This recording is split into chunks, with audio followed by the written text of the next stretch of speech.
Hello, good evening, namaskar, assalamu alaikum, bonjour, hola, ninhao, salve, guten tag, hola, salamat siang, marhaba, and hej to all my lovely audience today. I'm your host for the evening, Miss Shelley Bisht, an educator, speaker, writer, and the social worker. Ladies and gentlemen, I am proud to be associated with international global professionals as their global member and feel honored and privileged to host this seminar. It's my delight to welcome you all to our Institution of Global Professional International free webinar. Thank you all for joining us today in this marvelous evening, and it's my humble request and pleasure for all of you to stay with us till the end, for I'm sure you all will have many takeaways and payoffs from this webinar. I quote that wisdom comes not from age but from education and learning. And there is no age for learning because life never stops teaching. Anything you learn today, you will get better results tomorrow. So never stop learning anything, and Institution of Global Professionals is the best platform to empower your quench for knowledge and wisdom. August gathering.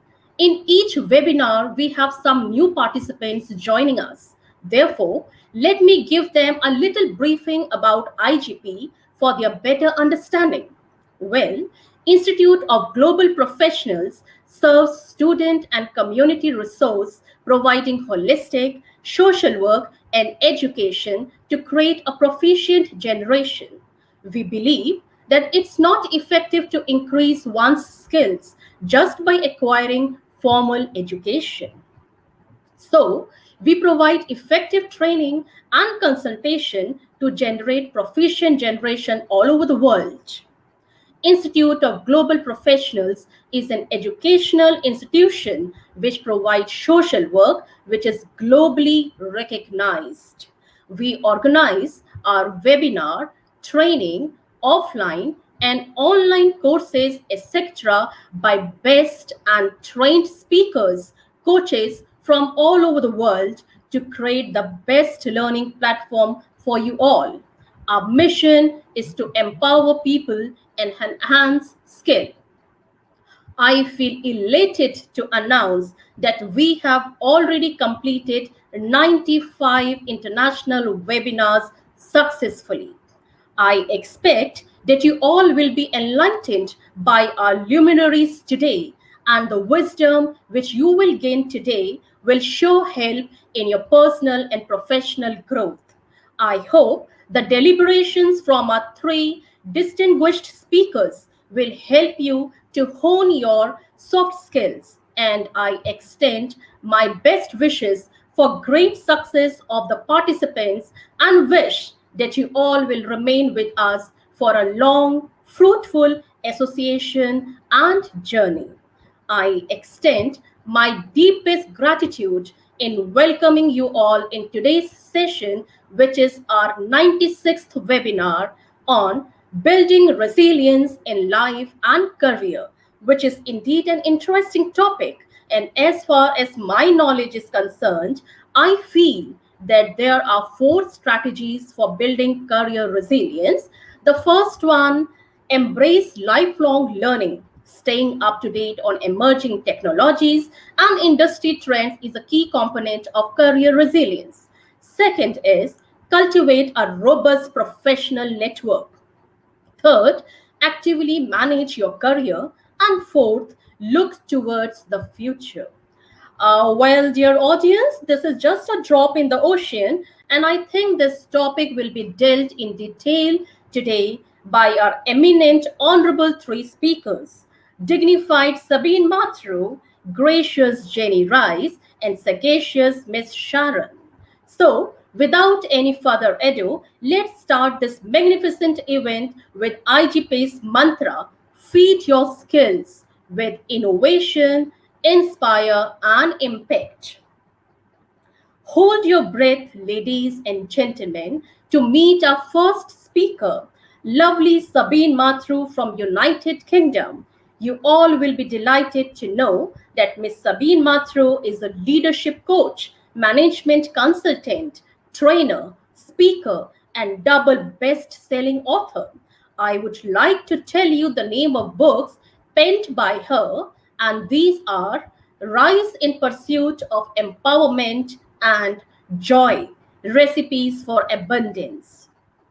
With extensive leadership and coaching experience in fast paced, high performance environments, supporting performing in high pressured roles, Sabine Mathru is the founder of the Empowerment Portal, a global consultancy and training platform which partners with organizations and HR leaders to support and restore balance of workforce engagement, mental wellness, productivity, and resilience, and also founder of Quantum Growth Academy and host of the Empower Me Now Summit.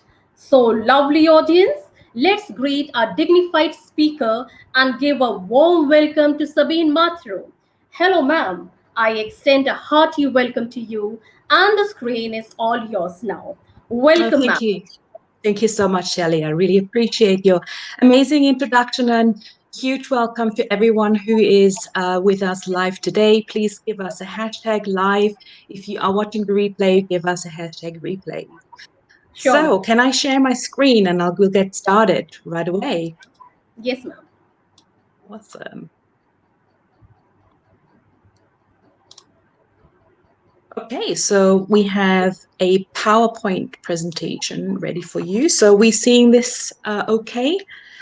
Yes, so we are the three musketeers. Myself, Sabine Matharu, who is the founder of the Empowerment Portal, and with me later on we'll have Sharon Bowes, who is a resilience consultant. So she knows everything about resilience, and she will bring in so much more detail. And then we have Jenny Rice, who is even a greater asset here. She is a mindset coach and an accredited executive coach. So you're in the greatest hands here. We are actually a part of the Empowerment Portal. So I have founded this portal about a year ago with the aim to actually help individuals and organizations and support them through empowerment, career changes, as well as leadership tools. We also have remote working coaching, as well as mental wellness and mindset and resilience as part of our tool. So, and if you would like to head over and have a look at what we do, we have a special offer for a monthly membership, and we can try and see what's going on in the portal as well. So I'm going to go in. So as you can see, this is me here. I have authored 2 books, and I'm all about empowerment and inspiration. So I also teach different classes for women entrepreneurs who want to start and grow an online business. So what's going to be happening today? I just want to ask you to go and comment and let me know, and I have my phone here. What is actually resilience? What is resilience to you? What does it mean to you? Just give it to me in the comments and we'll probably read a few out. What is resilience to you? Good evening. Good to see you, Sarah. Okay. We may have a bit of a delay, I guess. So what is resilience? It's bouncing back. Yeah, that's a really good one.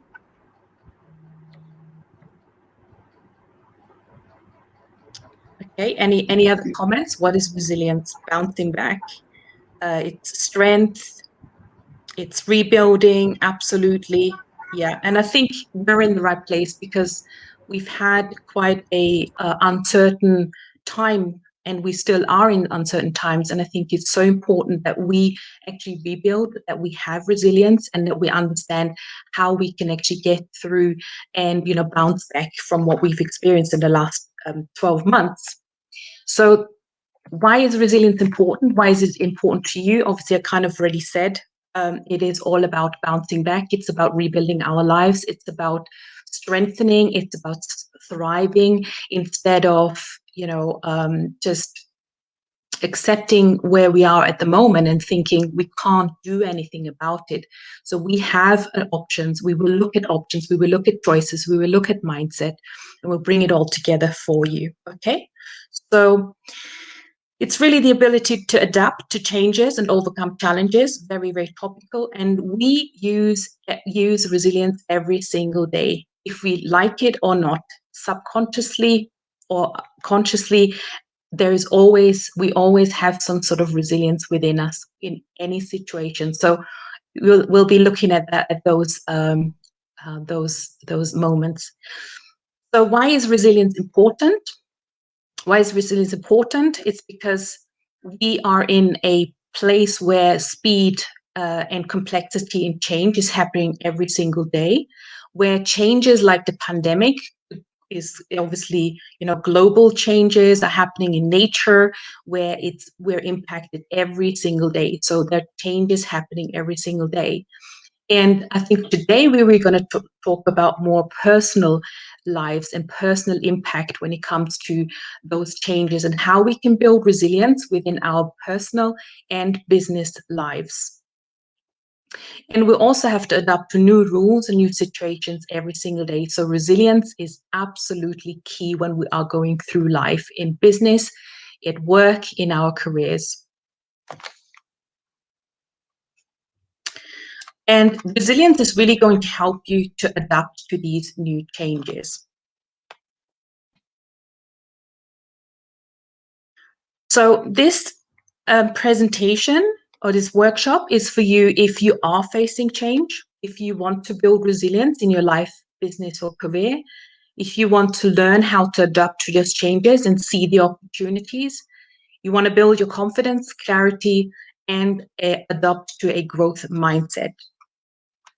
So today's agenda, firstly, Jenny will talk about a resilient mindset, and she will cover the 3 points: the differences between a fixed and a growth mindset, the outcomes of each, tools how to change your mindset.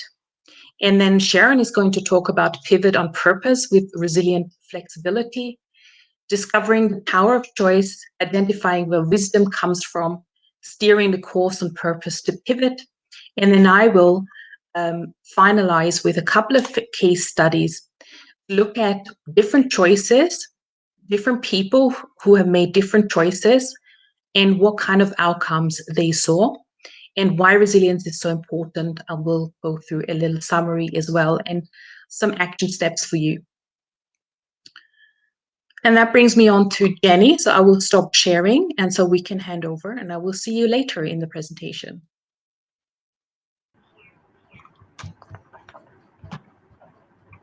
What a lovely and superb presentation and interesting questions, Ms. Sabine Mathru. I believe you were able to give beautiful insight on this topic, and the dear participants must have got the important takeaways. Thank you so much, ma'am, for giving your valuable time and sharing your knowledge with us today. It's time to move on to our next prestigious speaker, Jenny Rice from Canada. Dear attendees, Jenny Rice is a mindset and accredited executive coach, speaker, and soon to be podcast host and author. Jenny is also the president of Your Holistic Earth, a global community advocating holistic wellness, connection, and professional collaboration. Jenny helps others get to greatness. When working with you, Jenny focuses on your mindset and overall wellness to achieve success, utilizing a combination of client results and personal experience. Jenny has developed a formula that helps you achieve more productivity and less stress, increased goal setting and achievement, a success mindset, and leading from a place of calm versus chaos. It's time to redefine your wellness and experience firsthand what winning at wellness can do.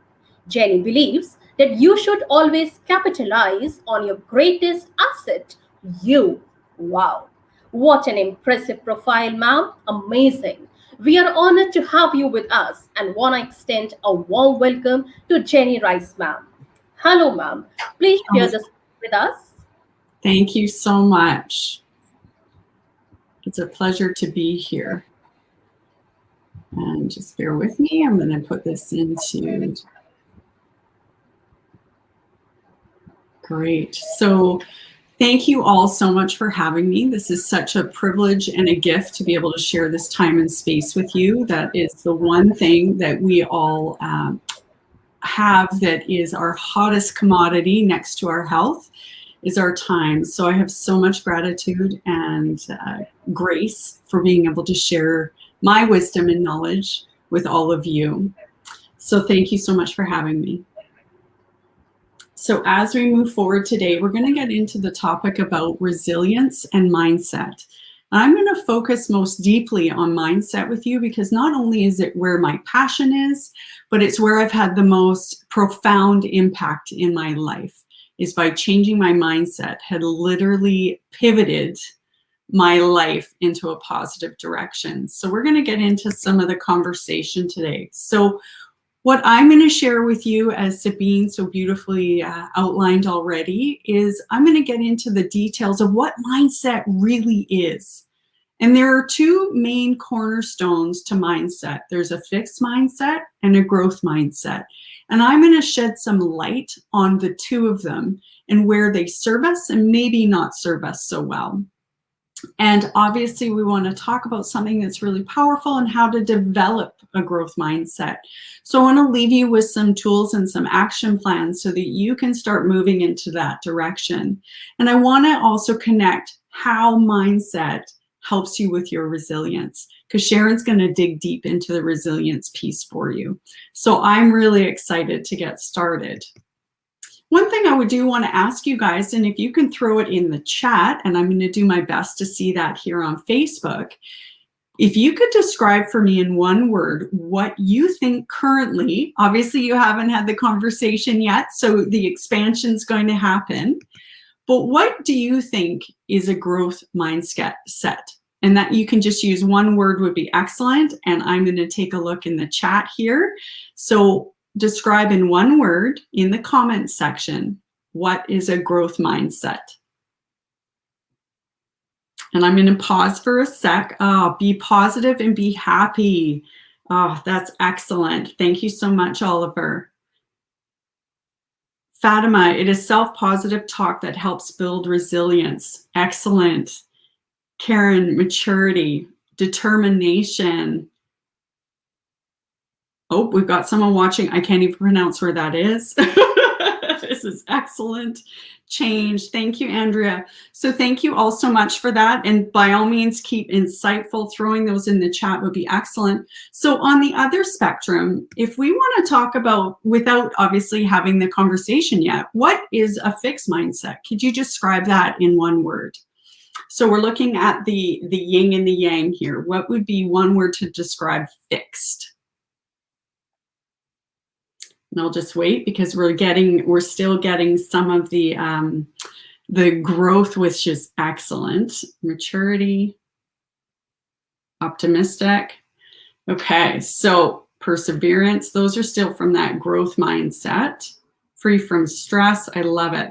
So I really want you, I'll move forward here through this, but I really want you to consider as I dig deeper into the topic, how would you describe a fixed mindset with one word? Okay, so let's get right down to it.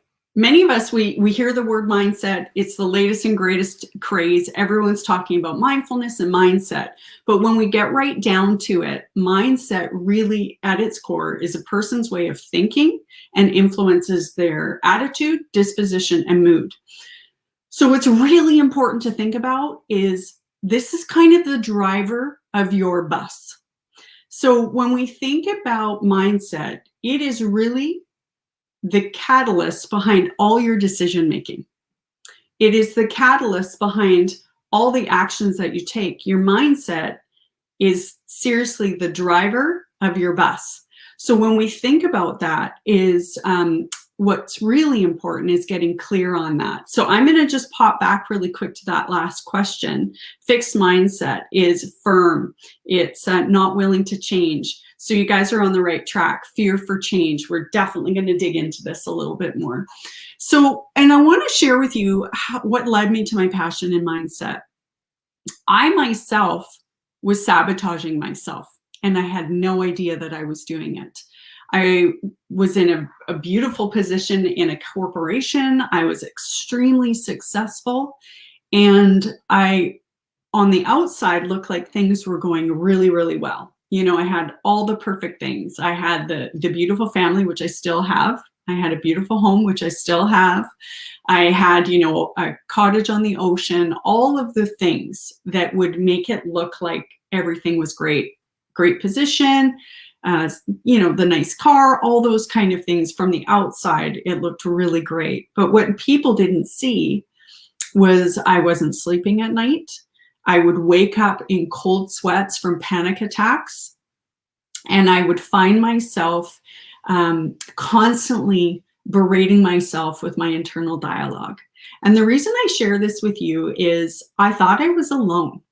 I thought I was the only one that looked successful, but suffered in silence. And through my work, what I've realized is many of us are afflicted with the same thing, but we're afraid to share it with others because we are concerned that it will show that we aren't strong. So I suffered in silence for a really, really long time, to the point where my health became a huge risk.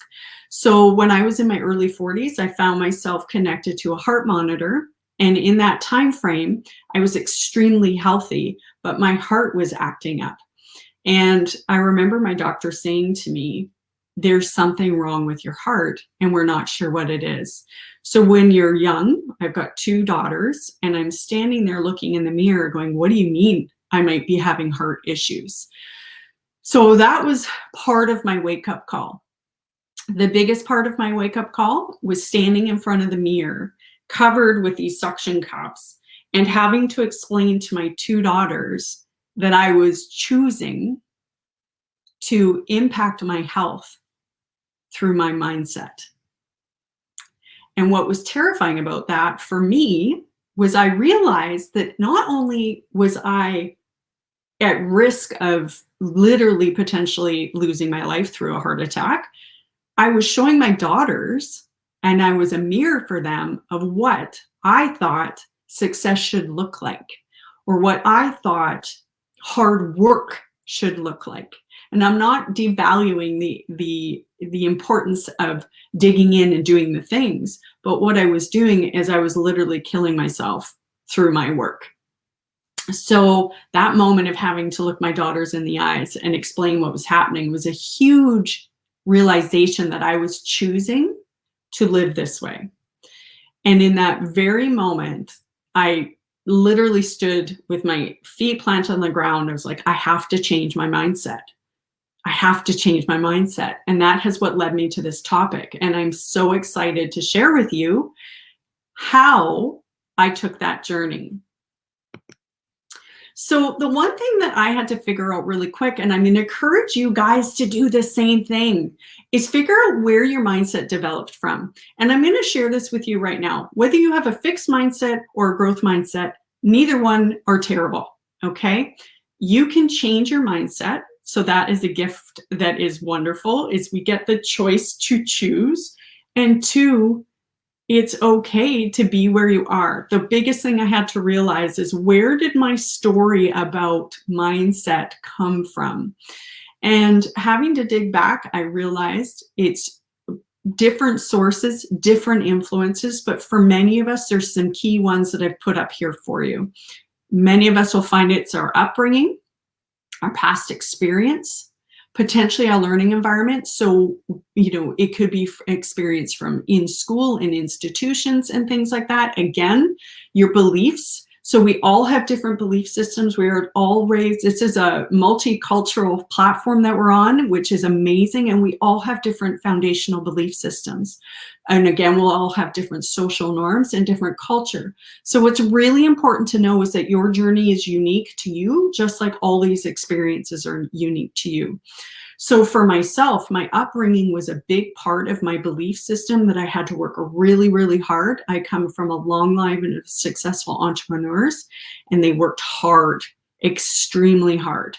And I felt success, and I was raised to believe through, no one actually said it. It was just what I saw and what I watched. I believed that in order to be successful, you had to work so hard. And what I didn't realize was that's not the case. At least I've learned to slow down to speed up so that I can be more successful. So I invite you to dig into the source of where your decision making is coming from. And a lot of time it was how we were praised as children. So we are praised as children for what we've accomplished, and we are connected to that is who we are. So we want to be very clear that your success in math doesn't mean you're a good person. Your success in math means you're good at a skill set. And that is a different shift. And that is a shift for any of you that are in influence of others. I would encourage you to start considering what it would mean to praise the act versus the person due to the act. Because you're going to shift how people receive praise, and they will be more open to a growth mindset. So what could be an example of a limiting belief? And I'm going to ask you guys to put that in the chat. What do you think could be an example of a limiting belief? So one of my examples that I shared a few minutes ago was that I believed I had to work really, really hard in order to be successful. So if you could put in the chat, what could be an example of a limiting belief, I would really appreciate it, and we can dig into that. And I'm just going to give it a sec here because the chat is a little bit behind from the actual live feed. So if you can share what could be an example of a limiting belief, and it's okay if you don't want to share it publicly, I would ask that you write this down. So a limiting belief could be something that is holding you back. So it could have been something that was shared to you by your mother or father. That, again, my example of you are brilliant as a human being because you're good in math. Okay. A limiting belief might be that you need to put 14 hours a day into work to be successful. So here's a great comment. I'm not good enough. That's a beautiful, beautiful example. If you are successful, it doesn't mean you are a good person. Absolutely. Others are better than me. That is definitely a powerful living belief. Believing that to suffer is okay. Amen on that, Clifford. I was the champion of suffering. I'm not enough and I am not worth it. Monette, you are enough and you are worth it. Thank you for that beautiful comment. Not that you are saying that's your belief system, but I just want to put that out there. Thank you so much for these beautiful comments. Fear of failure. So like I said a few minutes ago, I want you guys to realize that your mindset can shift and your mindset can change. And I can stand here and tell you this, that I know it to be true because I am living proof of the experience. I've worked with hundreds of different clients that have proven the exact same thing. Know that it is not permanent. You get to choose. That moment when I was standing in the bathroom covered in suction cups and I was looking at myself in the mirror, I made a choice to change. You make a choice, you decide, and then you take action and you move into shifting. So change is possible if you want it. And I'm here to tell you, you can do it. And that's what's really, really important. So I'm going to really shed some light right now on what a fixed mindset is. So a fixed mindset is hidden under many different things. We don't always see it. We're not always aware of it. And I want to actually, before I move into digging into this, I want to make sure that you know you're going to live in a world of both. That is human nature, and that is reality. So the key is there will always be a few fixed mindset traits in your life, especially if you're a really strong fixed mindset right now and you're moving forward. These are habits that have been built for years in your life. It's going to take time, it's going to take perseverance, and it's going to take compassion for you to shift out. So I say this as somebody that is living in a growth mindset now, okay? Now, that there are times that I revert back. There are times that I shift back into that fixed mindset because of a situation, a scenario, or a time in my life. The beautiful thing is by learning these skill sets and changing into choice, it gives me that opportunity to flow out quicker. And that's going to be a really powerful thing, is seeing it sooner so we can shift out, right? And then we're mirroring that example. It only takes one person to create a ripple of change. So our fixed mindset, when we're in a fixed mindset, we tend to really avoid challenges. We don't want to be seen as somebody that's not capable. We give up again very easily because, someone might figure out I don't know what I'm doing, okay? We see effort as useless. If I wasn't born with it, why would I work to progress and earn more knowledge? I should either be skilled or it's not worth my time. And that's one of those belief systems that are built in when we're younger. To me, if I'm in a fixed mindset, feedback is completely negative. I don't want to hear anything about it, and I'm not going to grow from it. So negative is a very, feedback is a very negative force when you're in a fixed mindset. And one thing that's really, really important, and I want to highlight this for you leaders out there, for you that are responsible for teams, family members. Actually, I'm just going to say this. If you breathe air on this planet, you are a leader. So to all of you out there, if you are finding yourself threatened by other people's successes, I ask you to look into the deep-rooted why behind that. Because when we are challenged or threatened by other people's successes, that actually holds us back from growth and opportunity. And also, when we're in a fixed mindset, we evaluate every single situation, questioning how we will be perceived in that situation. What are people going to think of us? What are we going to look like? So these are some signs that I want you to kind of become aware of in your life. Because like I said, you're going to dabble back and forth. We want to move you further into the growth mindset, but you're still going to find yourself in certain situations where some of these things are going to rear up. So I'm going to invite you to keep note of these and become conscious of them when they show up. And when they show up, this is the key. This is the key to acknowledge it and dig into the why behind it. Because the why might be somebody else's story. It might be something you learned as a child or you picked up on TV or wherever. You need to decide, does this work for me? Is this truth for me? And then you can look at shifting it and changing it. Okay, so a lot of times when we talk about a fixed mindset, there are some outcomes that don't work so well in our favor. A couple of the key highlights that I want to bring forward. If we're in a fixed mindset, we are limiting our achievements because we're afraid to fail in public. It literally has an impact on our overall health. So what I didn't realize is how fixed mindset I was on certain situations to the point where my heart health was at risk. And that's a big price to pay. So we know that stress is the cornerstone of many illnesses in life. So when you are in a heightened state of stress, we are impacting our overall health. And a fixed mindset is really a catalyst to that. It creates unhealthy competition. So remember on the last slide, we spoke a little bit about people's success is a concern for us. We're not comfortable with it. It makes us, we're threatened by it. Unhealthy competition in teams and as a leader creates a very toxic environment because it becomes us versus them. When we're in a team, we are powerful. When we are on a mountain by ourselves, we're alone. So I just want to encourage you to consider that. It limits our growth because two things happen. We're afraid to step out and be seen as incapable. And two, why would we try new things? So we're not going to be in a place where we can achieve more.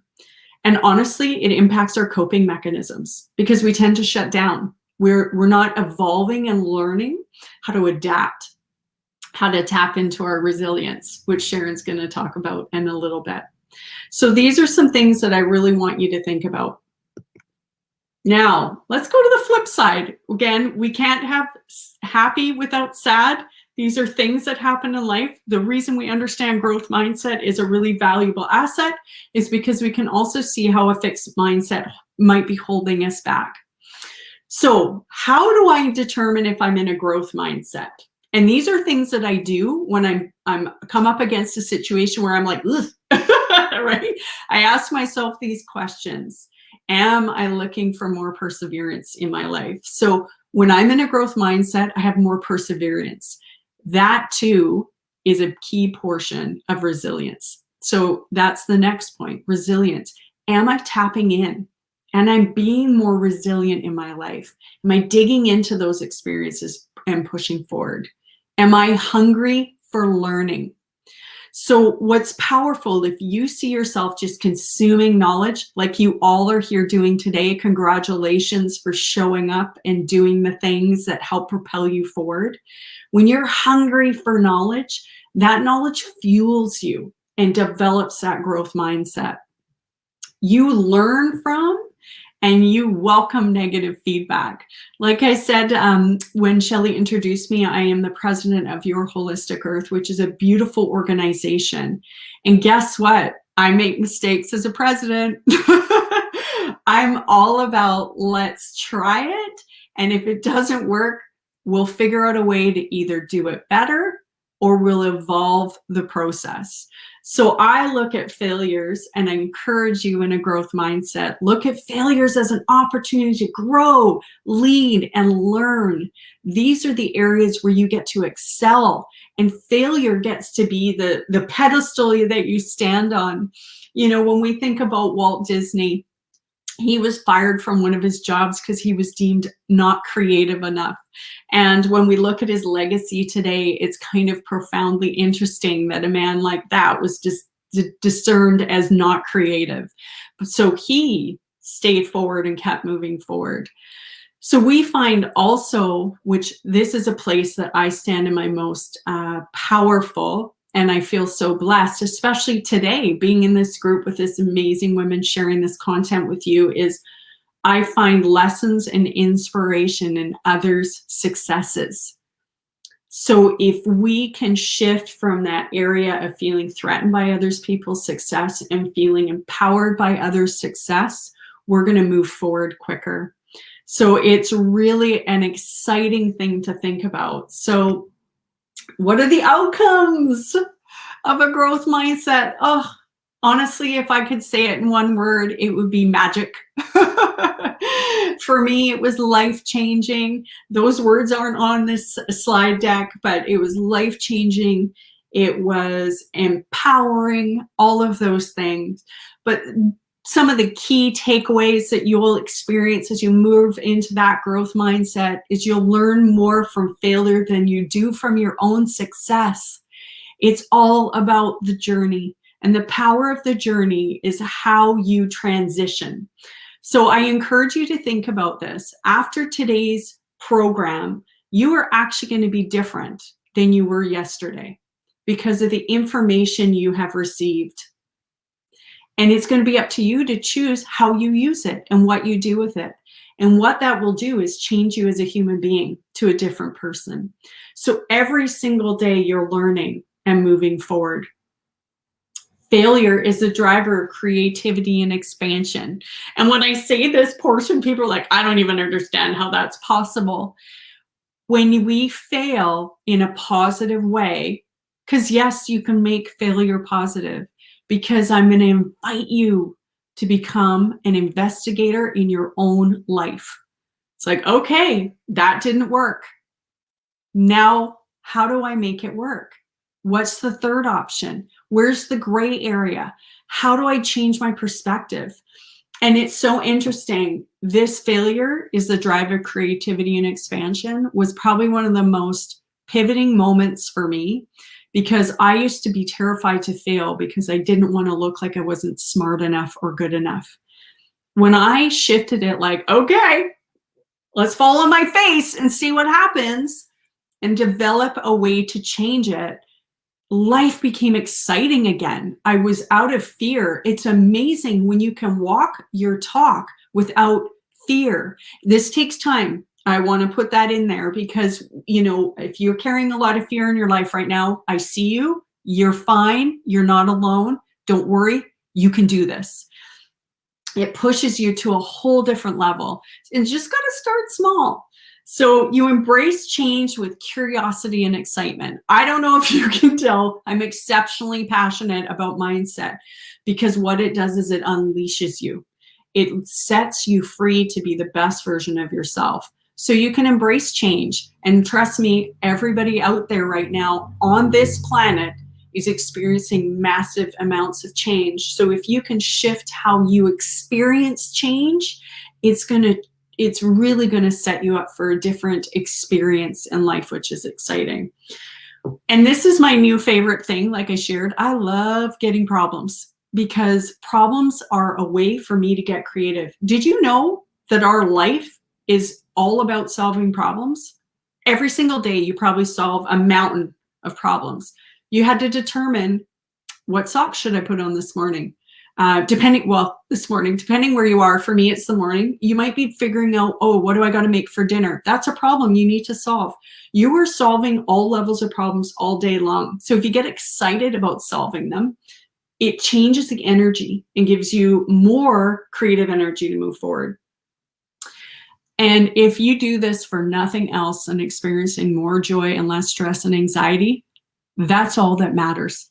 That is the icing on the cake, the cherry on top, the reason to move forward. So what I want you to remember, this is up to you.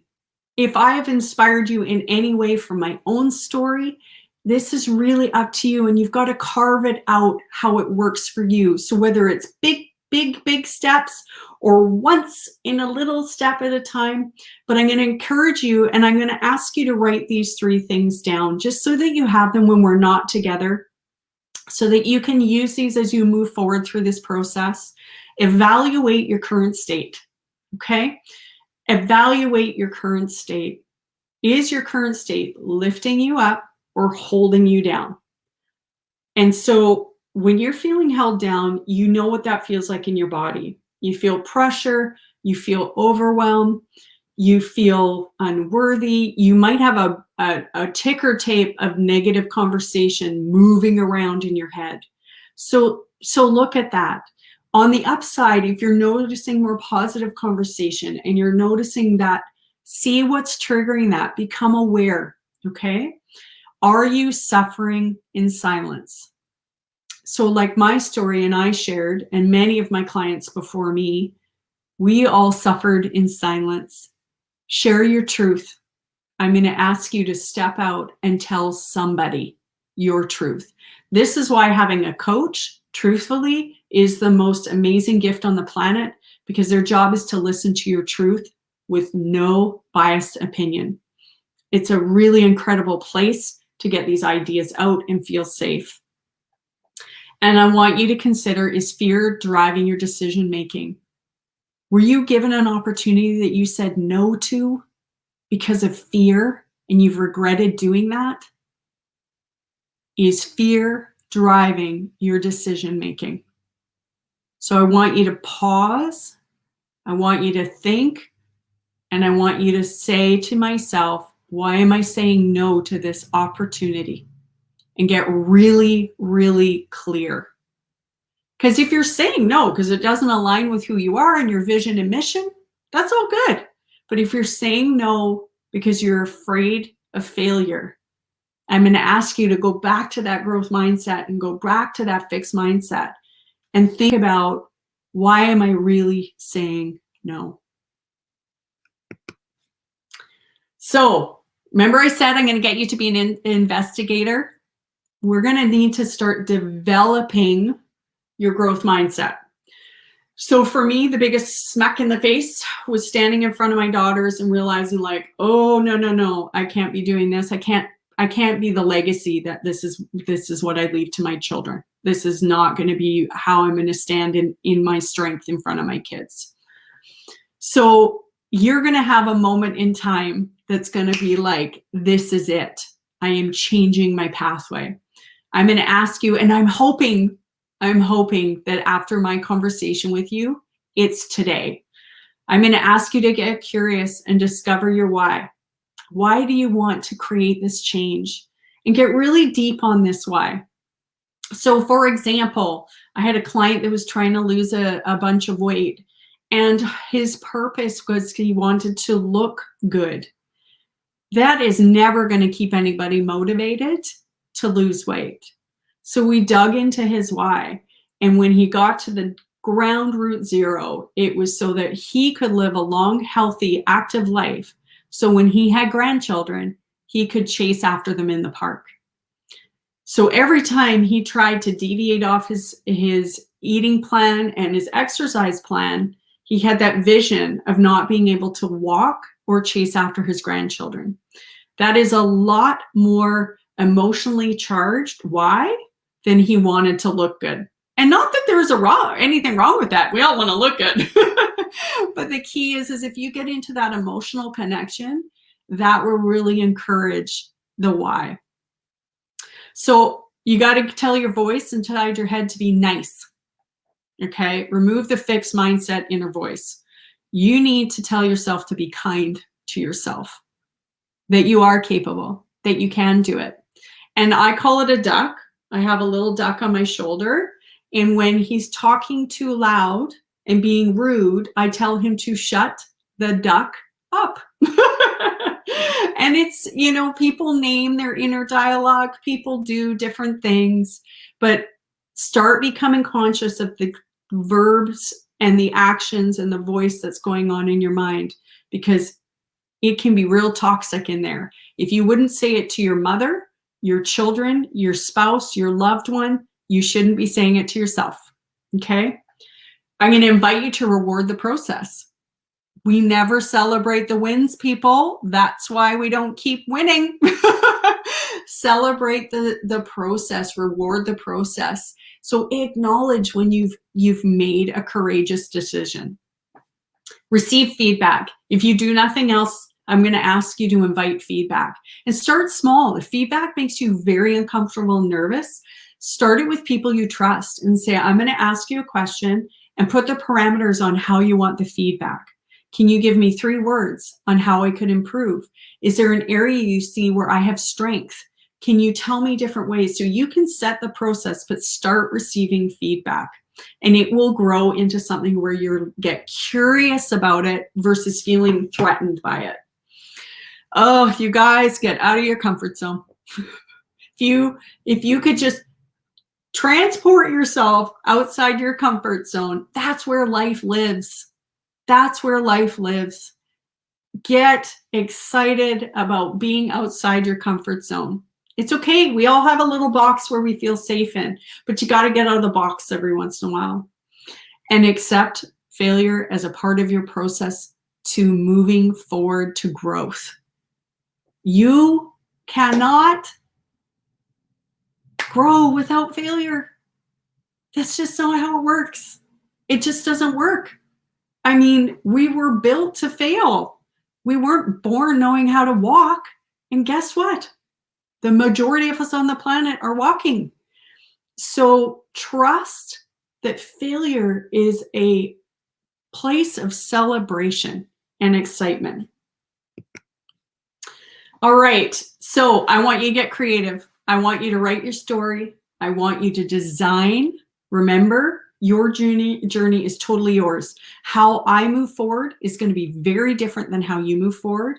I'm going to encourage you And I'm going to invite you to provide yourself grace as you move through this concept of developing a growth mindset. There will be times that you fall off the wagon and you maybe talk poorly to yourself or you shudder at feedback. Give yourself grace. I'm giving you grace as you figure out the pathway. Remember, I said earlier, it takes years to build these habits. It takes time to undo them and rewrite the habit. So again, this process takes time.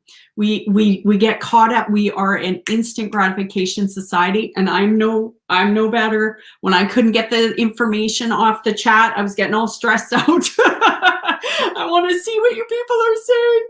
It's you know, again, I was like, whoa, be kind to myself. It's just let it all happen, and the process takes time.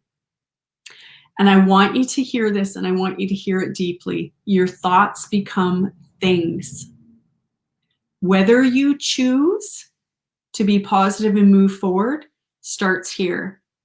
Whether you choose to stay in a fixed mindset and stationary starts here. Your thoughts become your reality. I'm in Canada. It's a known fact. Our time zone is very different.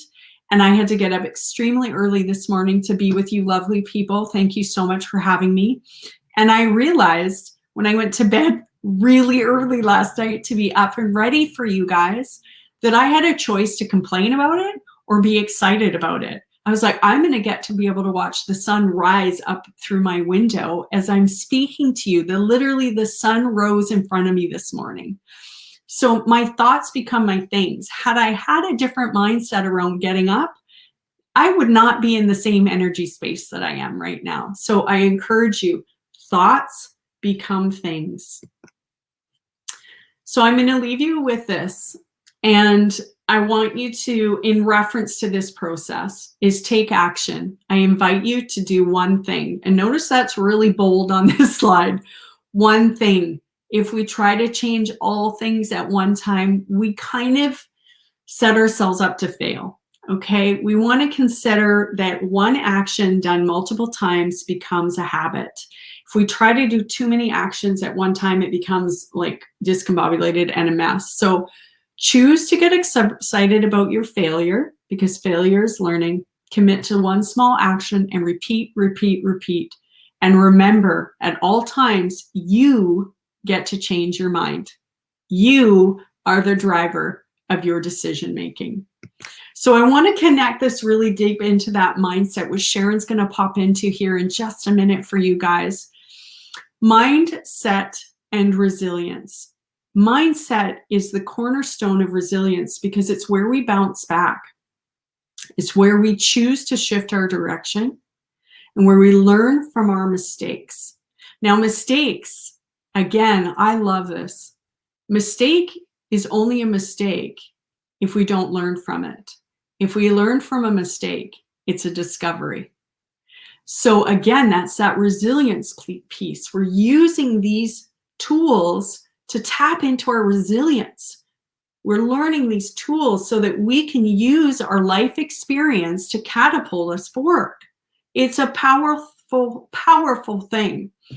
So implement these learnings as a strategy. There are many times that I revisit my past to find a time and place that showed me my strength. I think back to when I was a very young girl and I had a math teacher, and I've had some incredible teachers, so I want to ensure that this was just one of those bad apples. And he told me that I didn't need to understand math because I would be fine because I had a pretty face. And what's terrifying about that as a young girl, I took it as not being important enough to be taught the right way to do something.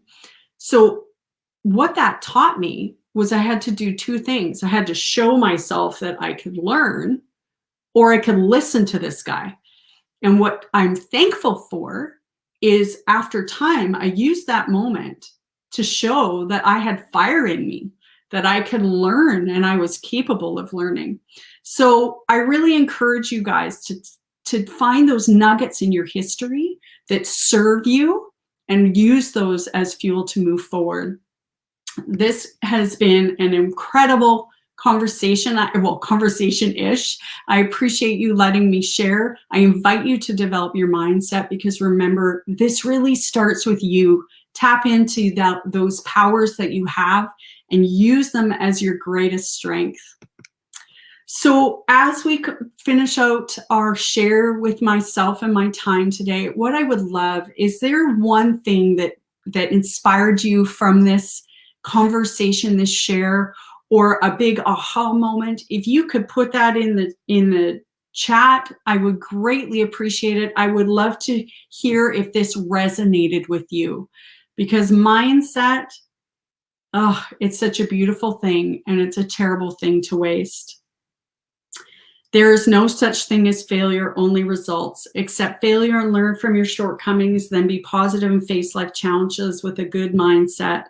Wow, superheroes. Yes, I love superheroes. So many good thoughts, so encouraging. Thank you, ma'am, Jenny. Oh, happy Mother's Day. Thank you.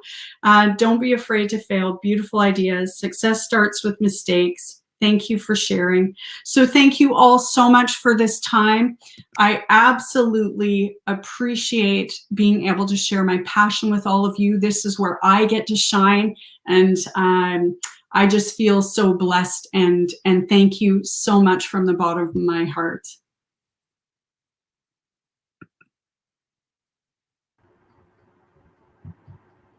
Mind-blowing and spectacular presentation from stunning Jenny ma'am. I believe you have very well connected to our participants and have covered the fixed and growth mindset and mindset connection to resilience so well. I am pretty sure it was a learning exercise for our attendees by listening to your pep talk and your personal story. Kudos, ma'am. A big thank you for sparing your invaluable time from your busy schedule and empowering all of us with your knowledge and skills. Love you, Jenny.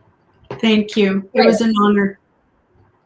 Now, it's time to move on to our last but not the least, our luminary speaker, Sharon from Canada, who is an igniter of brilliant superpowers that unleash innovative thinking, helping people tackle wicked problems and live fun and fulfilling lives at work and at home. She does this by helping build awareness of the survival brain triggers that typically take away the power of choice in our lives. Once we each know how it works, we can make new powerful choices when faced with new emerging challenges. When people have the power of choice, Sharon then helps them empower themselves and others to use their superpowers in new ways to achieve impossible results, including creating collaborative cultures on purpose. Working in the flow of creative energy, cultures that are balanced in both masculine and feminine forms of power break through barriers and successfully complete the journey of going for value that consciously moves us from dreams to reality. Please give a warm welcome to Sharon, ma'am. Hello, ma'am. Please enlighten us with your pearls of wisdom.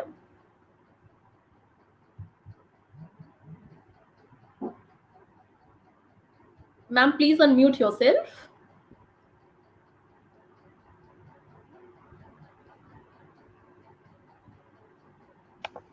Sorry, there we go. That's better. Thank you so much for this opportunity. I'm really enjoying the conversation to date, and looking forward to taking it one step further for our beautiful audience here. And hang on a second, I will just get to my presentation.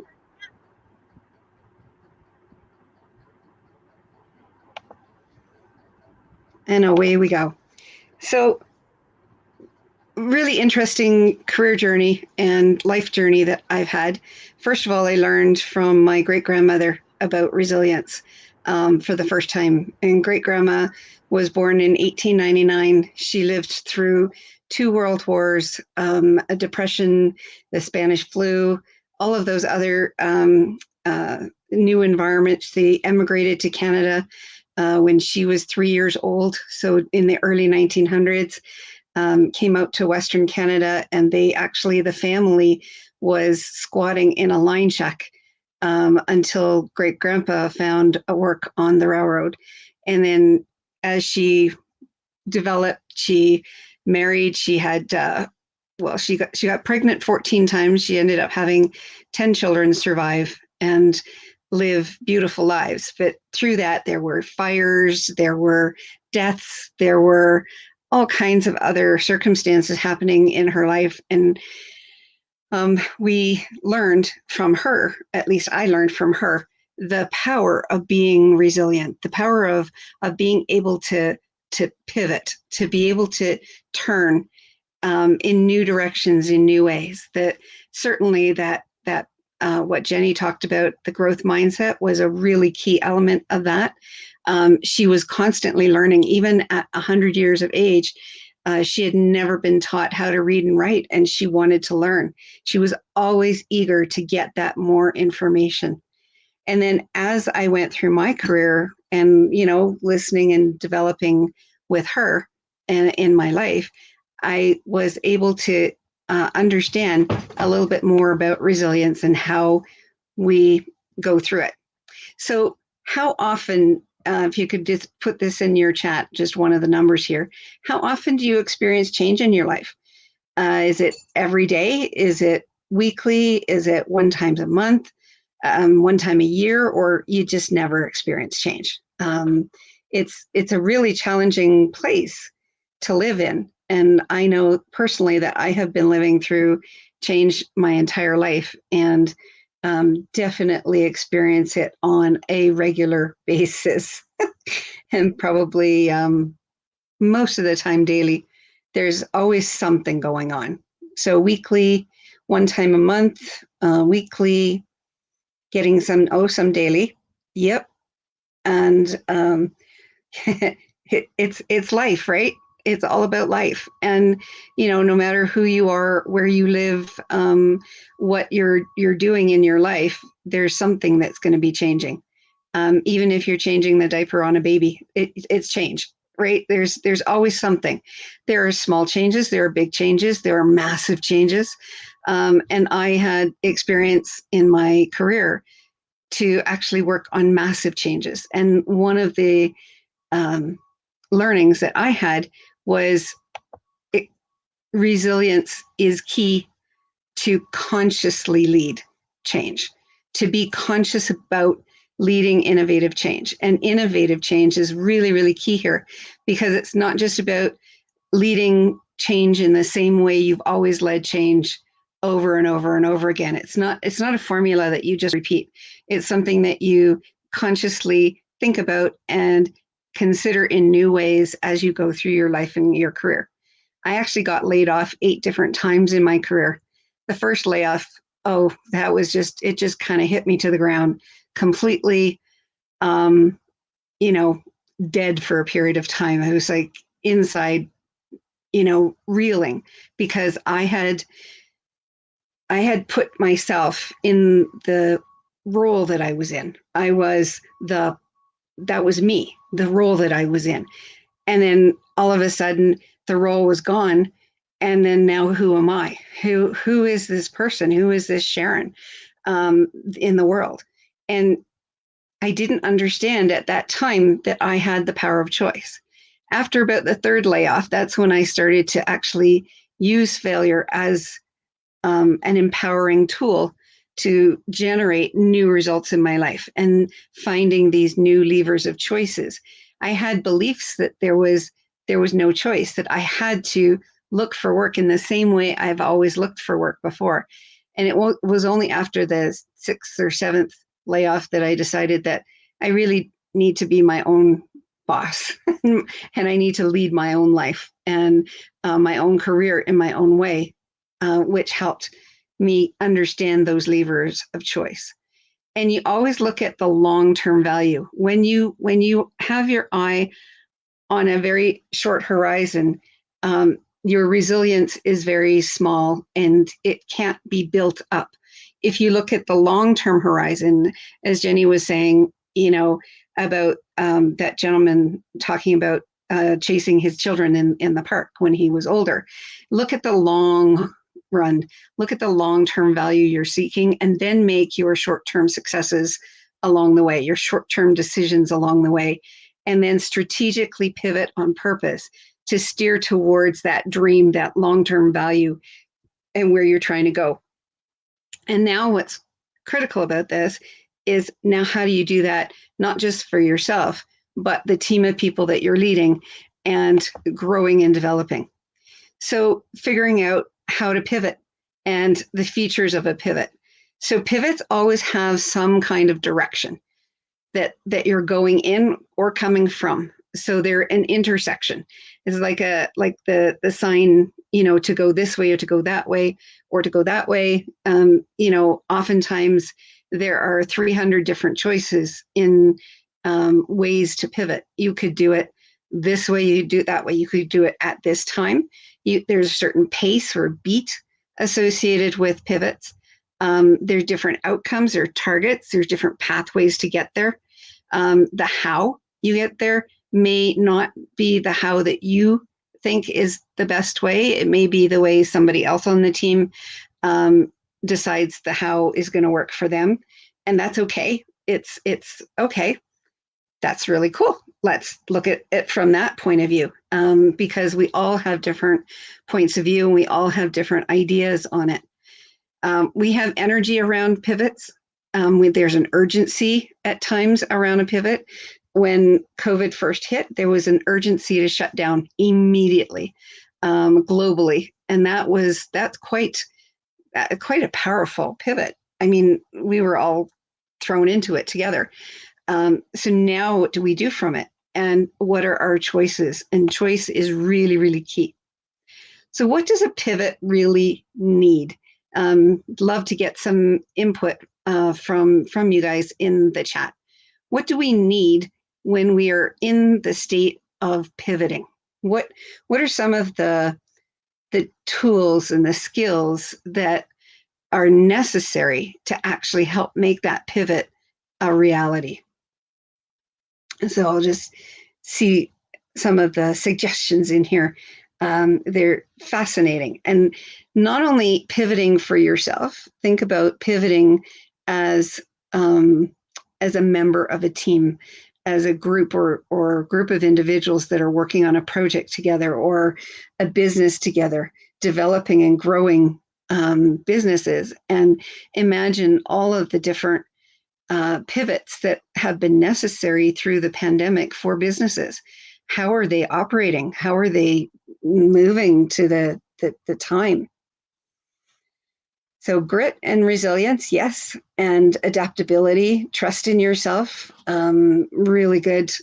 What a pivot really needs, trust in yourself, definitely, and that comes from the mindset work. So do your mindset work, make sure that you're in that place, but also really understand that everybody else around you on your team, in your work environment, at home, in your family environment, is going through their own choice scenario, their own challenges, their own mindset, fixed or growth, in addition to you. So understanding where everybody is at is really important. And what's key here is the value of values sets your pivot point decisions. This is what gives you confidence. This is what gives you certainty in making your long-term decisions by short-term successes. So understand your values. How many people have gone through the exercise of uncovering their own values? It's a really, really important element to understanding how those values are driving you and how those values help you make your choice decisions in those moments of time when change happens. Understanding the value of those around you is another level of expertise, and understanding and clarifying the values of the organization that you're in, or the business that you're working on, or the family direction that you're working in is really key, because values awaken your purpose energy, and that gives you motivation. When you have motivation and you're sitting in that space of your values, your confidence increases and your certainty in terms of what your pivot points are changes. One of the most important set of questions that I ever learned in my career and my life are these two questions. So what? And who cares? Sit with that for a minute. So what? And who cares? Wow. Okay, so what? So I'm Sharon Bowes. Actually, just got married in 2016. So for most of my life, I was Sharon Stanbury. So what? Who cares? Right? And if I'm a management consultant in an organization as my job role, so what? Who cares? Who cares what that job role is? So it's really, really important to understand who you are, what your individual values are. Share them. Share them with the people around you. Share all of your values out so that they understand who you are and where you're coming from and what you care about. Understand your business team or project team values and listen. Learn to listen very carefully to the values of everybody else around you and all of the individual values with the group. That helps to sustain engagement and helps get that generated innovative ideas. Working on a number of corporate teams in my career, had an amazing scenario when I actually, as the leader of the team, I was the project manager for a massive organizational change. I actually listened to the team. And I think that that's probably the first time that members of that team had ever felt heard and listened to properly.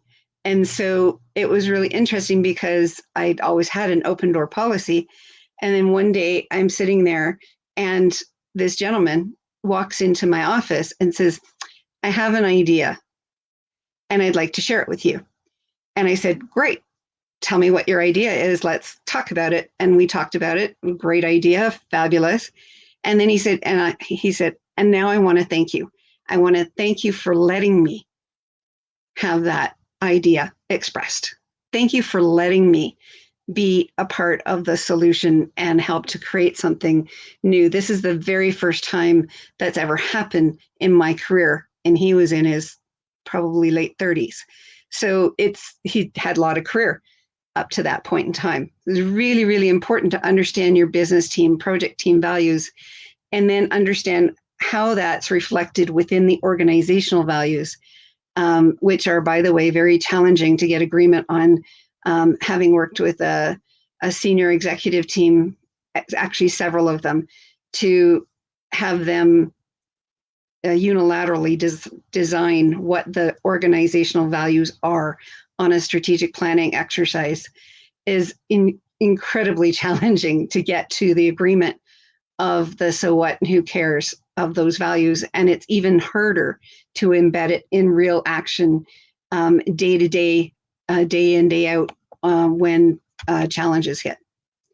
So what is a value and who determines what is a value? If you could answer some of those in the chat, that would be great. There is so much richness in this topic. Yeah, you'll get the slides. So yes, no worries. I'm sure the recording is going to be available for review as well. Amazing. So who determines what is value? You determine your own values for sure. That's absolutely correct. But when you're working in life and you're working in, say, even international politics, who determines what value is? Who determines what life value is? Who determines what culture value is?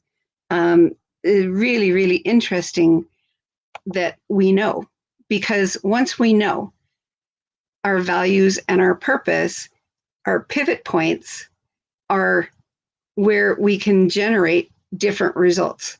And it's all about different results. One of the things that I realized as I was getting laid off time after time after time is that I was generating the same results in each of those. So in order for me to generate different results, I had to really hone in on what are my values, what is my purpose, so that I could pivot in choice. I could choose to pivot in new ways. And that happened through looking at my belief system. Now, a belief system cannot be changed directly. I can't say to you, believe something different, believe this, and have you believe it.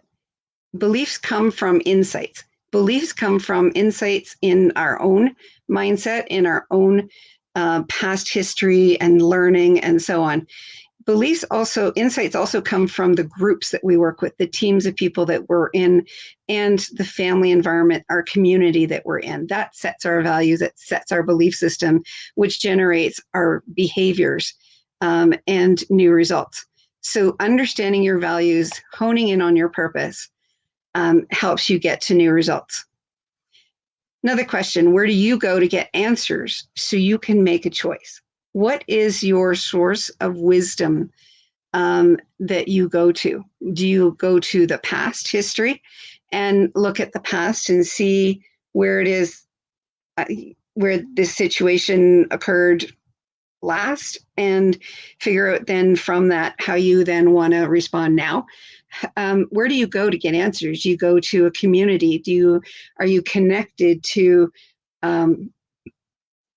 friendships and relationships and family or coworkers? Where do you go to? Do you go to the water cooler and have a conversation to get answers? And how do you make your choice as a result of that? So, and then what is purpose? Because purpose is really interesting, a completely different question than value. Values are how we choose to live, our purpose. But our purpose is that long-term goal, that long-term objective that we need in our lives. And, for my great-grandmother, it was to raise wonderful children and to live her life. And she lived to 101. And so she had purpose. She had purpose all the way through her life. And she was constantly learning. And that kept her alive, and it kept her lively to that ripe old age of 101. My grandmother, she faltered at one point, and she had no purpose in her life. And suddenly things started to derail in her growth and development in her life. And I would come for a visit, and we would play, we would have fun. We would be, like kids, her and I. And she found purpose in those visits. And as, she grew, she ended up going into a nursing home. And in that nursing home, suddenly she found new purpose. People need purpose. If you don't have purpose, then you're going to be faltering somewhere in your life at some point. And it was the same thing with my career and all of those layoffs. Is it something we fight for? Yes. And we go to our most trusted source. Yes. Sometimes some people don't know their purpose, or if there's no purpose, there's no direction. Absolutely. So these are really important elements of our purpose, and how you express it is another element, because having a purpose in your own mind is great. But if nobody knows, so what? Who cares? Who cares what your purpose is? So you need to be able to have clarity around your purpose and explain it clearly. You need to have a vision, and you need to have permission, even in your head, to actually express that purpose and that purpose energy on your teams, on your community, with your family groups, whatever. You need to have all of those to choose your pivot point, and choose a collective pivot point that is going to guide the whole group, the whole team, the whole organization, business, life purpose. And getting to that is part of what mindset is all about, is actually to reconnect to your intuitive strength, your intuition, your gut. and understand where that's coming from and be innovative, unleash your innovative, creative energy, and then choose. Do you follow along with everybody else? Do you speak up your purpose, or do you select from the available list that's on the table? How do you express your purpose? And how do you do that by yourself, in your own life, in your own decisions, with others, or as a whole group of groups? Let's say you're in a massive organization that has, 49 different lines of business and, 300 different general managers. How do you operate within that group of groups on your pathway to purpose? What's key here is to celebrate contributions, because if there's no visible value, velocity, so speed of achieving visible value, then the change cannot be sustained. So there's a connection between the being able to sustain a change and keep a change flowing and keep the energy going. And that's all maintained by having visible value and visible value velocity, keeping in mind that value is perceived by the receiver, and it's perceived by what's impacted over time. So, organizations, individuals, even the flow through the pandemic experience has constantly changed. And we celebrated families first. We started to celebrate online international conferences or concert events. And there was all kinds of other value that came out all the way through. But the change of us moving online, changing our business models and approaches, of us changing the way we live our lives, is only sustainable if we start to see the visible value happening in our lives at speed, and celebrate those contributions. Then we can strategically connect the choice dots. So every moment of every day is a choice. Do I stay? Do I shift? Do I stay with what's comfortable, with what's normal, with what I'm, happy with? Or do I shift? Do I do something maybe a little bit different? Maybe try something out, maybe fail forward. And, see curiosity is engaged in seeing where, what's the next thing that's going to hit? What's the next thing that's going to happen? How can I leverage that? How can I do something about that? And then take an action, which is your pivot. And that helps you to actually deliver on purpose the value that you're looking to achieve. As long as you're connected to what your value is and your purpose, those actions are going to be aligned with where you want to get, and then you can get there on purpose. And this is equally important in personal life as it is in business life. I first learned this in business life. So, I've been translating it back to personal life, and that works really well.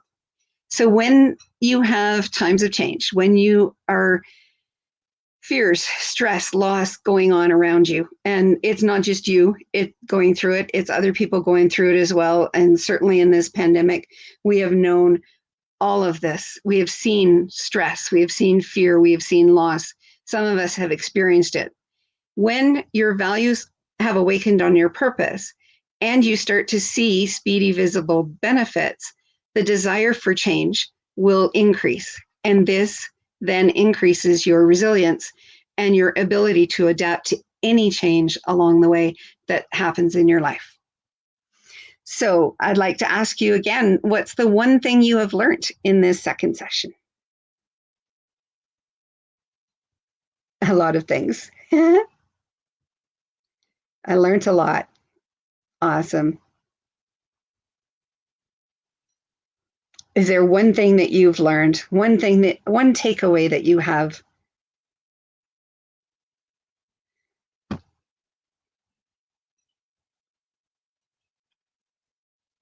It's amazing. I love the topic. I love the conversation. I love being able to share with all of you what I've learned on my journey. And I wish for all of you a speedy journey yourself, because brilliance is all around us, and learning to unleash it in others is the greatest gift we can give to the world. So I'll turn it back over to you, Shelley, and to Sabine. Now, that was astounding, Sharon ma'am. We are obliged for your marvelous presentation on building resilience by consciously leading innovative change through various interesting examples. Pivot, so what and who cares? Purpose questions, celebrate contributions, and thank you so much for giving us your precious time from your choco block timetable. This session will be effective for our audience because you shared your insight and knowledge with us. No doubt, our viewers will be benefited today by the awareness they received through your lecture. Thank you so much, Sharon ma'am. You're Now, very welcome. yeah. Dear spectators, it's time again to invite Miss Sabine once again on the screen to wind up the session and give her concluding address. I welcome you once again for yet another refreshing discourse, Miss Sabine. Please share the screen. Thank you so much, Miss Shelley. And I am back on the screen. Can you see my PowerPoint? The Yes. power of choice and case studies. And what a fantastic presentation we had from Jenny and from Sharon. Thank you so much. They are one of my favorite colleagues working with me in the Empowerment Portal. So I have the honor of bringing everything together and summarizing and really taking some of the highlights that Jenny was talking about regards to the mindset. And you remember we talked about a fixed and an open mindset, or a growth mindset. And Sharon then talked about the power of choice in terms of, you can choose every single day whether how you're going to, which socks you're going to put on, right? In theory, you have the power of choice. And sometimes we're finding ourselves in situations where we do need to think about, right, how are we best going to create these choices? So before I go into the detail, I just want to formally introduce myself and perhaps just give you a bit of a highlight as to where I was resilient in my own sort of journey. I mean, my life wasn't always plain sailing. And, as being an entrepreneur right now, I'm running 2 different businesses every single day. I need to be resilient because I'm meeting so many different people. There are so many different choices and decisions to make. So here is a bit about myself. I am the founder of the Empowerment Portal. And in my lifetime, I've coached over 1,000 professionals in my professional career as a consultant, as a manager. I was working really, really high level and high pressured environments as well. I'm also the director of the Quantum Growth Academy, which is especially for women who want to start and grow their online business. So again, something I have created from scratch without any experience. I had the vision and I've created that platform. I'm now writing my 3rd book, which coincidentally is actually going to be about the shift during the pandemic, because I was very interested to hear stories, and I've started to create a podcast and also collect stories around the shift and what people have experienced and how people have been resilient and coming out with some really great inspirational stories. Because let's face it, the pandemic, of course, has some sad stories, but there has been so many people that stepped up, they have become leaders, they've shown resilience and have shared their leadership. So that's what I want to share into the world. So my 3rd book's coming out very soon. And lastly, one of my big visions was actually to give back and to really empower people, especially now after the pandemic. It will be even more so important. And that's where I founded the Empowerment Portal. And it was already way before the pandemic. I had this vision to go out and really change the world for what it is.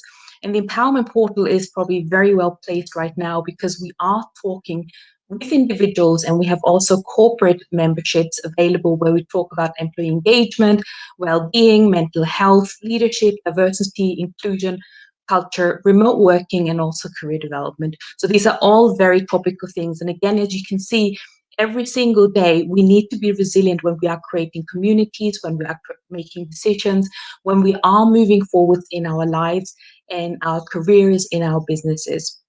So let's look at 4 different individuals. These are just sample individuals, okay? I didn't name them. So I have a person A, it could be a man and a woman, doesn't matter. But let's say they had that fixed mindset. So remember what a fixed mindset was.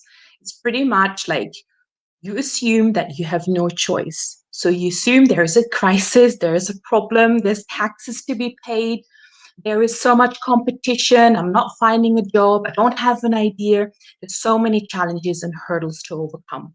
And you assume, actually, I'm not sure, I don't have a choice. So you feel like you're in, you're like handcuffed, your hands are tied. And so fixed mindset person or someone who has that sort of attitude may actually feel that way. They may even react in old ways. So when a crisis occurs, the only way they know how to react is how they reacted previously, because they might think, well, it didn't work last time, it's not going to work again. So they already have this sort of negative baggage and a negative feeling around them, and they're just know one way to react. So potentially in business, and as I already said, I have been talking to many executive directors and organizations, HR leaders who shared their stories, what's happened through the pandemic. And one of the things I heard quite often, that they panicked because obviously nobody knew what was happening in this moment and what would they expect and what's going to happen. So a lot of people were laid off because there was a crisis. People panicked and they assumed they had no choice. Some businesses had to close their business. Obviously, again, some people really didn't have any choice, and I understand it, but some people did have other choices and they came out the other way in positive manners. So I will show you in person B and C how they actually thought out of the box and how business people actually came up with a different idea and how they could actually turn the situation around and for them not to believe that they had no choice. So the outcome here, obviously, with the person A is the way we have been doing it before, and the outcome may be negative. So that's person A for you. Let's go to person B. So person B has a growth mindset. That person is a creative thinker, wants to solve a problem and to always create a win-win solution, a win-win situation, is always thinking, how can I create something that will help not only me, but also a community?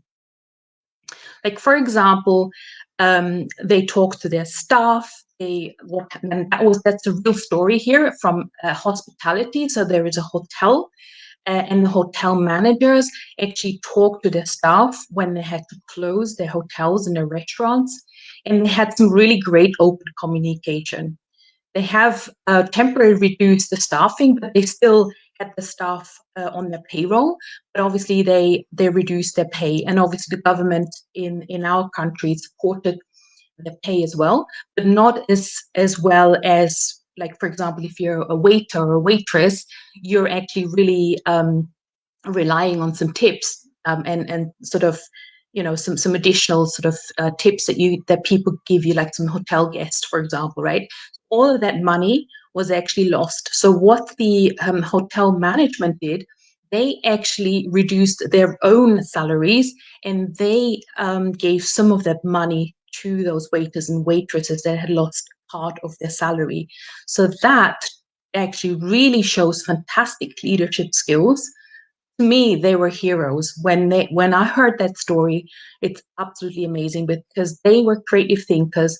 They really want to create that win-win situation, and they really kept their staff engaged. And I guess they made their sacrifice. The management team made that sacrifice and really showed that they are one of them and they're in the same boat, and that they really understand their how their staff is feeling. And the outcomes really, they went through the pandemic really well, and they could open up the restaurants quite recently again, and the same staff came back and they were very thankful, and they really still love working with them, and they're even are now recommending this hotel and the restaurants to their friends and family and to their entire network, and how the employer has actually kept them engaged and looked after them. So the outcome really, they get through tough times with the support.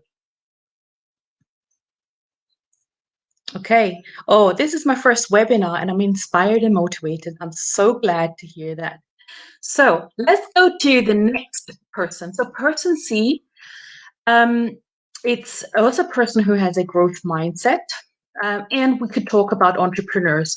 Let me know, is anyone an entrepreneur? Do you have your own business? Please put in the word entrepreneur, and then we know who the entrepreneurs are amongst you. I'd love to hear that.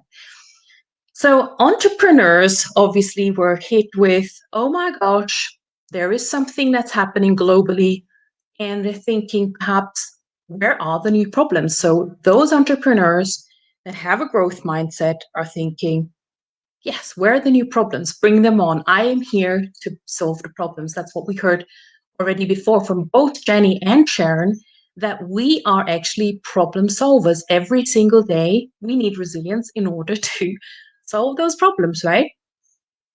The entrepreneur, and you may be an entrepreneur by heart, even if working for an organization, we're still entrepreneurs, we're still problem solvers within our own project. We're entrepreneurs. We need to adapt to the new environment, and we need to shift the approach, and we need to design something different to see the result. So entrepreneurs, naturally good entrepreneurs do that. Okay, so for example, we at the Empowerment Portal, we knew that there's going to be a big shift and a huge demand for personal development and training, especially when it comes to organizations who had challenges during the pandemic. And this is all about helping employees getting out, of the uncertainty and moving into some sort of new normal. And there's going to be a lot of healing. There's a lot of empowerment needed in many different ways. And this is where we have come together at the Empowerment Portal to create these resources and these services. So this is an amazing shift in itself, that we realized what the world will need going forward. And it's the same. There's some similar sort of examples when we talk about the new innovation, like, for example, with Apple, right? So Steve Jobs had big visions and he didn't follow the crowd, because if these people follow the crowd, then they're not open-minded and they don't have a growth mindset. They are not problem solvers. We would not have, these computers, the Apple products and all this in our lives now. So the outcomes really is new business opportunities. And we've built obviously a large platform for corporate and individual training, and a community with over 100 courses and 50 consultants. So now let's go to person D, who's also in a growth mindset. So Sharon really talked about purpose. And I think a lot of people, especially during the pandemic, had some sort of awakening. We got stopped. It was a disruptor. The whole pandemic is really disruptive. We can't go about our lives as we were before. We had to stop. We had to think. And a lot of people really had to go back to basics and connect who they really are and what their values are in their lives. And some people had such a rethink that they left their jobs, they started their own businesses, or they got divorced because they realized their relationship wasn't good anymore. So there was some really drastic changes. The outcome is that they design something that meets their value and their purpose in a brand new way that is potentially could be delivered online, because obviously a lot of people had to shift. A lot of businesses that were only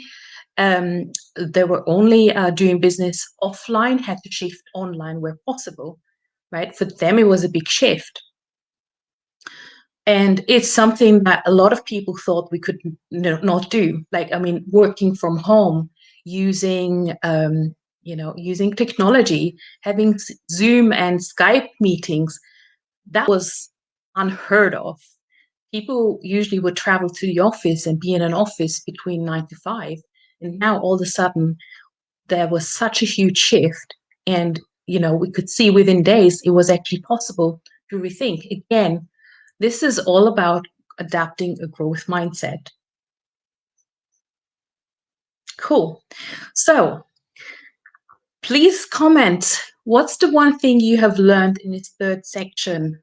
And, do you remember we had the different people with the different mindsets and the outcomes that we connected to their choices, their mindset, and how they progressed in their life. So I'd love to hear which is your one thing that you believe you can take away and implement in your life. And just remember, when you are in such a situation, when there are choices, when you think you don't have a choice, just perhaps remember this talk.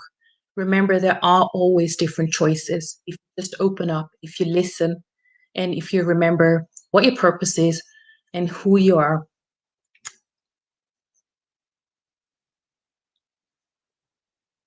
Okay. I'm just checking the checking the notes, the comments. Awesome. Thank you so much. Yes, the webinar is always recorded as well.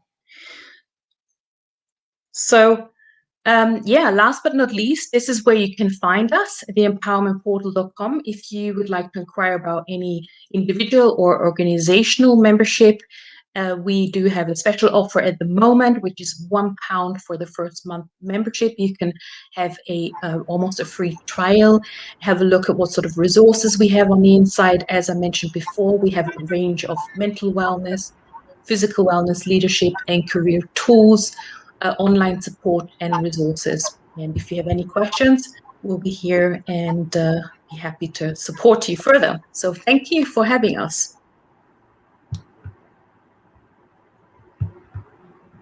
Wow, incredible journey, Sabine ma'am.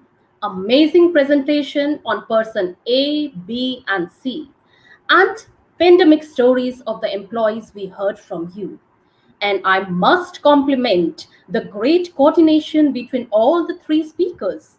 The credit goes to Miss Sabine for sharing such a great bond with her colleagues and have a great team spirit with our two other honorable speakers, Jenny and Sharon ma'am. Good job done. Very systematic and smooth. Thank you so much, Sabine ma'am, for giving your valuable time and sharing your knowledge with us today. So, lovely audience, now we will take you to some brainstorming session. That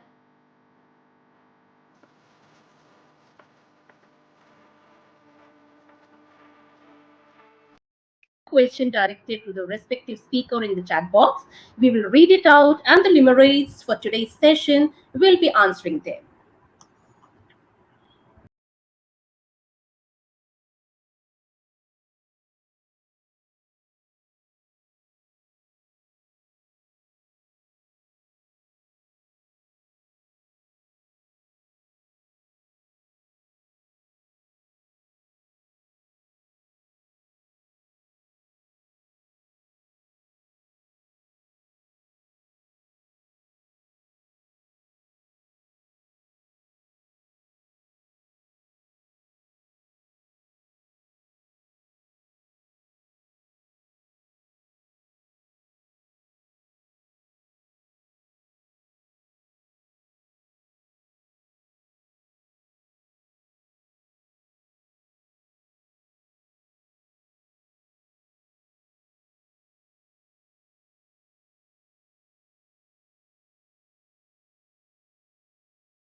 I'm going to take that one, ladies. So how to change a friend's fixed mindset?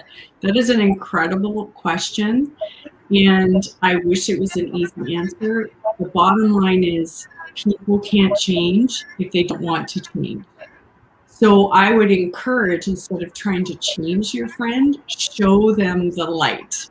So mirror the behaviors you would like to see in them and encourage them to see the benefits of that growth mindset, because it's very difficult to create change in somebody that doesn't want to change. I hope that helps.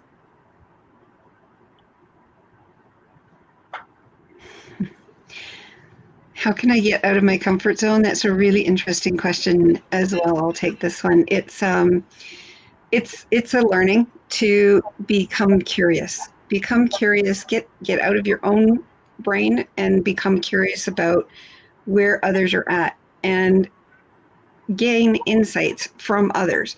One of the greatest places to go to that we've created is the Empowerment Portal, which is a lovely space of new learning that allows you an opportunity to get new insights and use those insights to get out of your comfort zone and be curious about where you want to go, what your values are, and your purpose energy that will help you be certain in that, or confident when you get out of that comfort zone and start to play in that space of chaos and disorder, which I absolutely love to play in that space. Shelley, can I add to that as well, just really quickly? I think it's important to know too, as you create change, that it's going to be uncomfortable. And it's just, you have to get really aware that you're going to be doing things you don't normally do. So just giving yourself that pep talk. I know it's going to be uncomfortable, but it's good to step into something new. And I think I could just add something here as well. I mean, it feels very uncomfortable if you do something for the first time, but once you've done it, you experience it and you think, hey, it wasn't actually too bad. And then that means you've grown already outside of your comfort zone, and then you can take the next step to grow even further. So this question is excellent. Yes, it's totally normal to have fixed mindset and growth mindset. And you will find that situations will provide both for you. So a lot of times it's going to be situational for you. And what we encourage is that when you start seeing that fixed mindset show up, ask yourself some questions. The word of the day is getting curious and using choice. So yes, it's totally normal to have both, and it's totally okay to have both. We just want to move into that growth mindset when we feel confident to choose that pathway.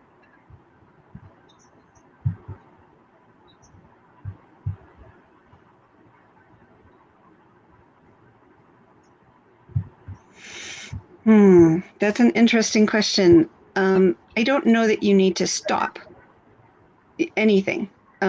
They are a part of you. Your religious beliefs and practices are a part of you. Celebrate them, enjoy them, and support them, but do pivot on your values. Understand your personal values and where you're at and your personal purpose.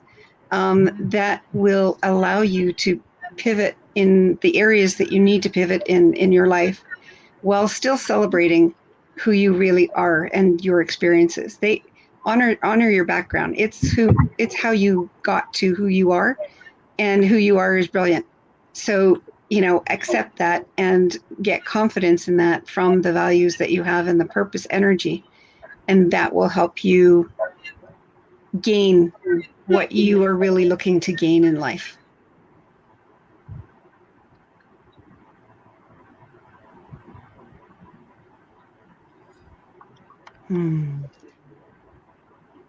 So I think this is similar to the same question we had earlier. And again, I'm just going to echo my response. It's really important that you mirror the example and create the space for people to do the growth mindset. So getting clear on how you're communicating it, show it. And you know what? Maybe encourage this person to watch this recording. It never hurts to give subtle nudges in the right direction. But again, if somebody is not ready to change, there will be no change. It's very much a personal journey.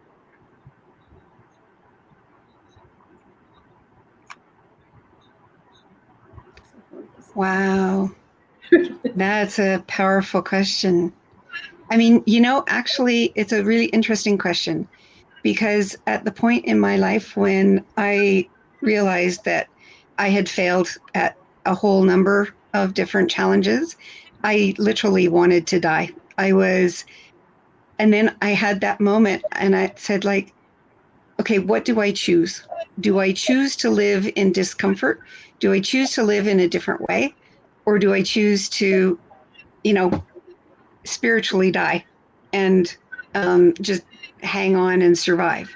And I chose to rise up and I chose to live a life and live a brilliant life and share that with people, because that's what we're here for. We're here to share our brilliance in the world. So really, don't try and escape your problem. It's a great problem. Embrace it, lean into it, and be a part of it, and then find the way to work with it and become the solution to it. That would be my recommendation. It's actually at those downward pivot points. That's a pivot point. You're at a pivot point. If you want to die, that's at a pivot point. Take that and unleash all of that energy in a surge of growth in a new direction, and that will unleash your power. Yeah, and if I can just add to this, someone said to me, before every great breakthrough, you will have a breakdown. And I've seen this so many times where things went wrong in my life, and I'm thinking, why is it only happening to me? And there's so many things that have come to my way, and then a few weeks later, everything shifted because there's a big shift somewhere around you that you just don't know. And then perhaps a year later, you look back and you think, oh my gosh, I don't know what I was thinking, but there was always a reason why things actually happened to you.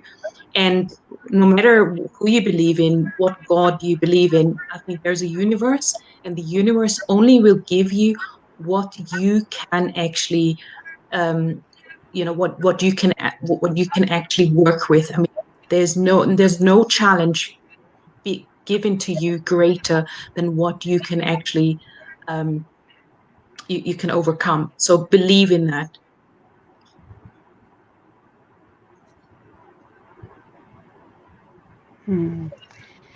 That's another interesting one I'd like to take on is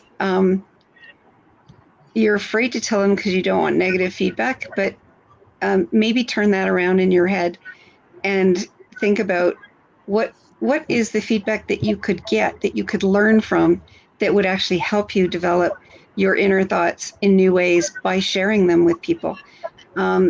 So when you share them, it's not that you're giving them away to other people. You're actually gaining new advice, new insight, new belief system, new point of view that you may never have considered before. And so share those inner thoughts. It's really important to get that feedback and then just be curious about it. Curious about what is the feedback I'm getting. Don't judge it as negative or positive, because it's just feedback, and take it as just feedback and just be curious about, well, where did that come from? Or I wonder why they're saying that. And maybe turn it around to listening to them about their inner thoughts and exploring how they responded the way that they did and why, because it might be something in their fixed mindset that is causing the challenge between you expressing your inner thoughts and them receiving them.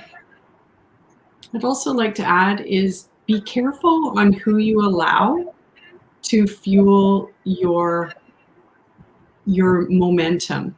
So we always are advocates for speaking your truth, but this space right here is a powerful resource. Be careful who you rent the space to. Be thoughtful of who you give that space to. It is high real estate. So make sure and discern for yourself who you're receiving the feedback from and the kind of feedback you're receiving, like Sharon said, to make sure it's worthy of implementing, because not everybody's feedback is unbiased. Make sure, like Sharon said, get curious about where that feedback's coming from, and is it to support you or to support their belief system? So it's a bit of a thought process. Again, investigate and get curious. Investigate and get curious.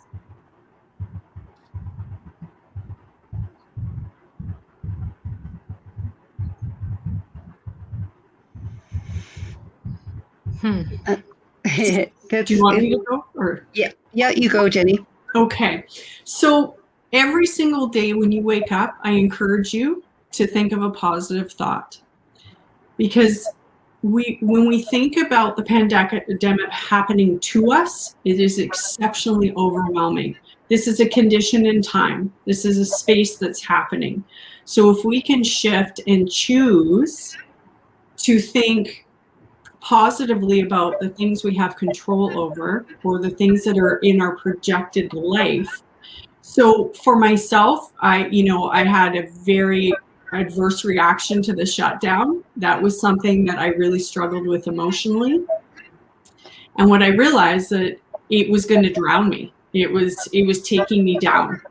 And I made an active decision every single morning to be thankful that I'm on this side of the earth, that I'm here sharing space, and to count my blessings. We all hear about gratitude practice and stepping in that place of abundance for gratitude.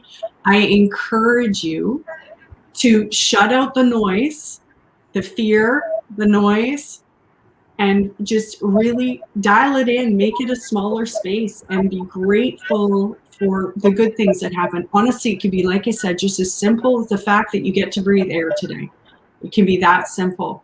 Somebody calls you and leaves you a message that you haven't heard from.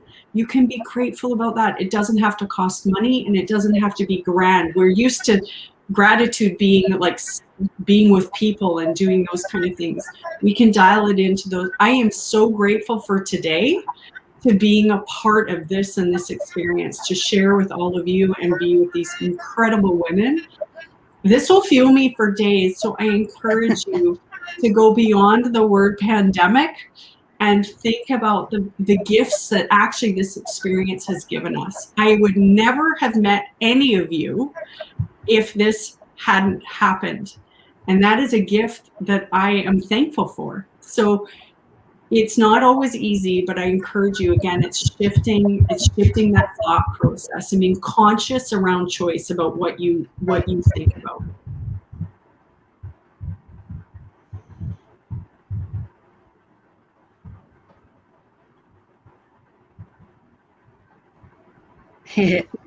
There's always something that you haven't learned yet that could change everything. There's always something. But the other part of that is trust in the universe to provide what you need when you need it. And the universe will provide it. Your challenge and your pathway to get there is to get out of your own way. Clear your belief system, get into a growth mindset, be inquisitive, be inquiring, open the space for new opportunities that can come along, and it will come along. There's something that you haven't learned yet that will change everything will come along. It will happen. I mean, the pandemic happened. Nobody knew about that, and we all learned something fabulous from it. Listen to those learnings and understand your values and your purpose and your energy. And even though it seems like it will change everything when something new comes along, it actually doesn't change a whole ton. It will energize you and bring new creativity and innovative thinking to you and the people around you. And if I may just add a few things. So for example, in my entrepreneurial journey, I would have never thought that after a few years I would run 2 big businesses. I probably would have been scared if I thought about that, but I just started. And what I also noticed is sometimes we think we're not ready. We just need to take action. So now you're watching this video, this webinar today, and you're thinking, yeah, this is all great information.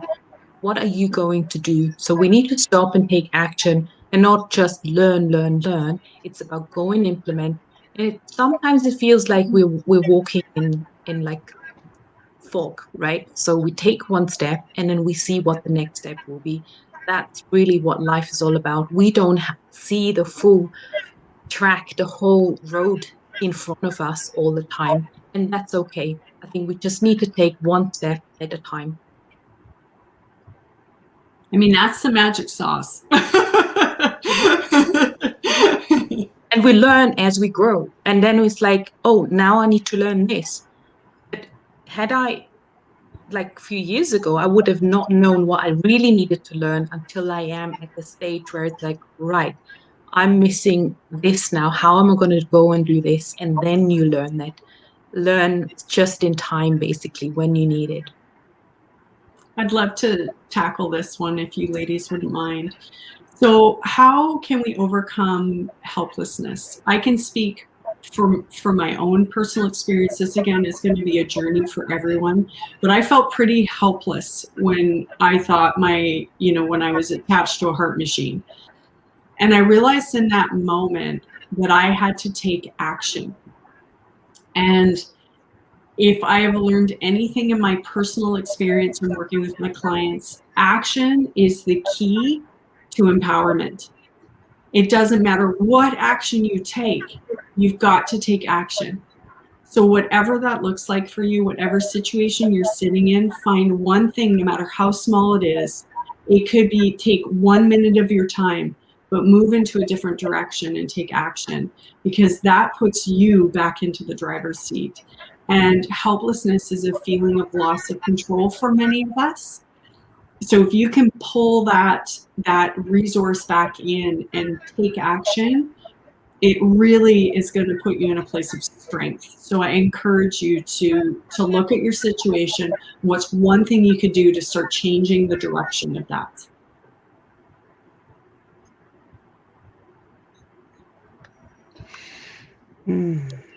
So interesting, colleagues, friends, relatives with what we call a bad mindset. The bad mindset piece that you've got in there, that's your judgment on whether it's good or bad. To them, it's their mindset, and it is probably just fine.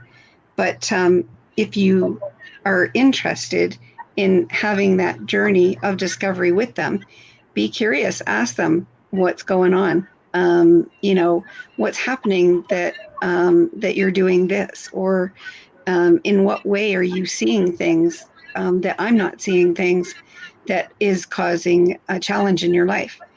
And then through listening, you can actually discover the solutions. And not only through listening, but the behavior that you have will resonate with that other colleague. And they will start to be curious about, well, how are you handling this? And why are you handling it so much better than I am?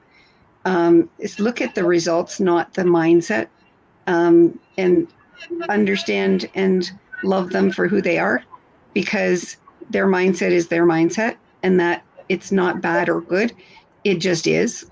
And react from that point of view.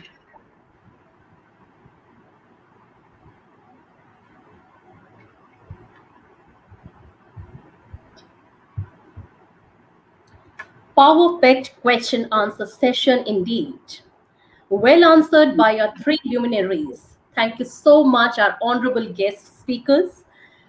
Pleasing viewers, don't forget to collect your e-certificates from our website or by the link mentioned below after the session gets over. Before we part goodbyes, let me acknowledge my alluring, warm attendees who were so patient and attentive throughout the session. Dear listeners, I am much obliged for you, all from the core of my deep heart, for taking part in today's session. I am confident and positive that you might have gained, picked up, and learned something new today, which you will sure implement in your life for your career growth. My worthy viewers, I would now request you all to please leave a review for today's seminar, and also to recommend our page if you have learned something from us, or if we were a little help to you all today. I'll also appeal to my beautiful onlookers to spread the information among your friends. I repeat again, Not to forget collecting your e-certificates from our website or by the link mentioned below after the session gets over.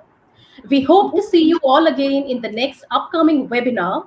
Till then, thank you so much. Brave the pandemic with smile, sunshine, warmth, and positivity. Stay happy, stay safe, stay home.